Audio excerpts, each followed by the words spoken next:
Nous allons faire un tutoriel qui fait partie d'une chaîne dans laquelle on étudie les technologies qu'il faut maîtriser pour devenir webmaster. Devenir webmaster, que ce soit pour vos propres projets, vos propres sites, ou dans un cadre plus professionnel. Le tutoriel que nous allons faire fait partie d'une introduction dans laquelle je vous présente les principales technologies du web, et ici on va essayer de comprendre à quoi servent le PHP et MySQL. Alors nous allons commencer par répondre à cette question. Pourquoi y a-t-il deux manières de demander du code HTML à un serveur?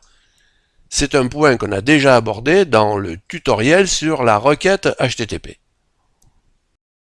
Alors repartons du schéma que nous avions déjà vu dans l'explication à propos de la requête HTTP. Alors je vous avais dit qu'une requête HTTP pouvait être traitée de deux manières différentes par le serveur. En fait, la différence, elle commence déjà au niveau de la demande. Donc, la demande est différente, le traitement est différent, mais attention, la réponse sera toujours la même, en ce sens que ce sera toujours du code HTML qui sera renvoyé au navigateur, du code HTML qui sera accompagné de son CSS et de son JavaScript. Donc, on en revient au premier point qu'on était censé traiter. Pourquoi y a-t-il deux manières de demander du code HTML à un serveur? Donc déjà, on va préciser quelles sont ces deux manières. La première, c'est de lui demander un fichier avec une extension HTML. La deuxième, c'est de lui demander un fichier avec une extension .php. Pour l'instant, je ne vous dis pas ce qu'il y a dedans. L'objectif, c'est de comprendre pourquoi. En fait, ce qui se passe, c'est qu'à un moment, on est limité par le HTML et on a besoin de passer au PHP, et on va voir pourquoi. Nous allons fabriquer une nouvelle page web dans laquelle on va créer un tableau qui contient le nombre de ventes de l'opus de Call of Duty qui est sorti en 2016. Pour cela, j'édite un fichier HTML et on va pouvoir voir l'année 2016 et je vais vous montrer le code HTML qui correspond donc à l'année 2016. Maintenant, je change d'avis. J'ai besoin maintenant de l'année 2015. Donc j'édite un nouveau fichier HTML pour l'année 2015. Il est ici, voilà le code. On va comparer les deux codes.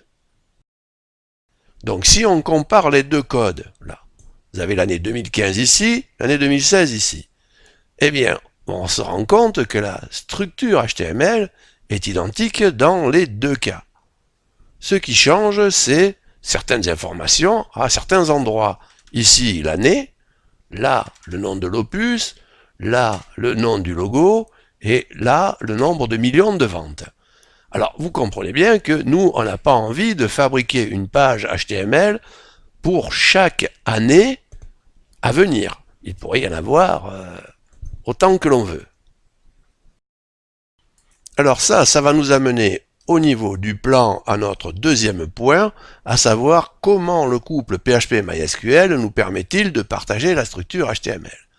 Parce que nous allons faire une structure HTML et nous allons nous arranger pour mettre ce qu'il faut dedans à chaque fois que l'année change. Alors, pour partager cette structure HTML, on va stocker les informations qui constituent le différentiel entre deux années. On va les stocker dans une base de données et on les récupérera sur demande. C'est le couple PHP-MySQL qui va nous permettre de faire ça. Alors, on va stocker pour chaque année le nom de l'opus, le nombre de ventes en millions et le nom du logo. Alors, cette manip, on l'a fait avec des outils spécifiques, mais simple, c'est du niveau bureautique, j'en parle pas. Alors, ça nous amène au troisième point de notre plan. Comment va-t-on faire pour passer des informations au serveur? Car maintenant, on a un seul fichier côté serveur qui va traiter notre requête, et il va bien falloir qu'on lui dise l'année qui nous intéresse.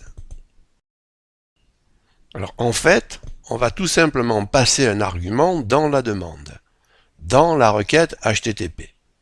Donc ici on a l'exemple pour l'année 2016, je vais essayer de faire une loupe et de vous montrer ici, vous voyez, à la fin là, il y a ce que l'on appelle un argument, il y a un point d'interrogation, l'année égale à 2016.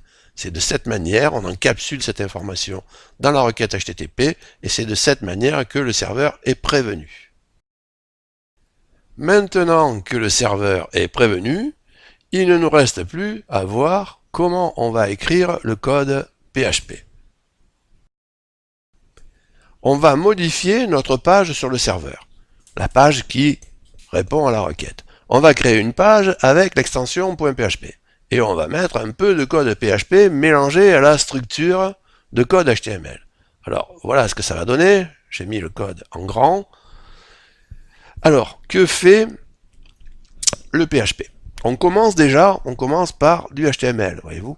Et à un moment, on ouvre le PHP pour créer une séquence de code PHP. Alors, que fait ce code PHP pendant cette séquence? Alors, il commence par récupérer l'année, puisqu'on vient de nous communiquer l'année. Ensuite, il met en place une requête. Sous la forme d'une sélection, il sélectionne l'opus, les ventes, le logo, à partir de la table, pour l'année concernée. Il récupère ces informations sous la forme de variables, donc $opus, $vente, $logo. Ensuite, on referme donc le PHP, on repart en HTML.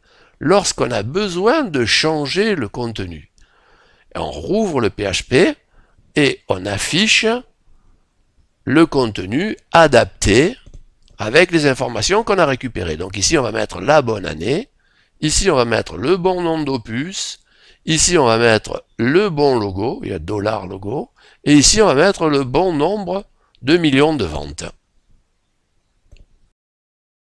Donc maintenant, nous n'avons qu'un seul code PHP, quelle que soit l'année, et vous pouvez voir l'année 2016, l'année 2015, l'année 2014, l'année 2013. En fait, maintenant, il n'y a pas une page HTML par année, il y a une entrée dans la base de données pour chaque année. Alors, il faut noter, et c'est important, qu'à chaque fois que l'on veut changer d'année, on a besoin de reconstruire toute la page. On doit faire une nouvelle requête HTTP à chaque fois que l'on change d'année. Alors, on va voir dans le tutoriel suivant qu'il est possible de mettre à jour le tableau sans reconstruire la totalité de la page grâce au couple JavaScript et Ajax. Ce tutoriel est terminé. Je vous remercie de m'avoir écouté. N'oubliez pas de vous abonner si vous le souhaitez. Vous pouvez aussi laisser un commentaire pour dire ce qui vous plaît et ce qui ne vous plaît pas. Quant à moi, je vous dis à bientôt.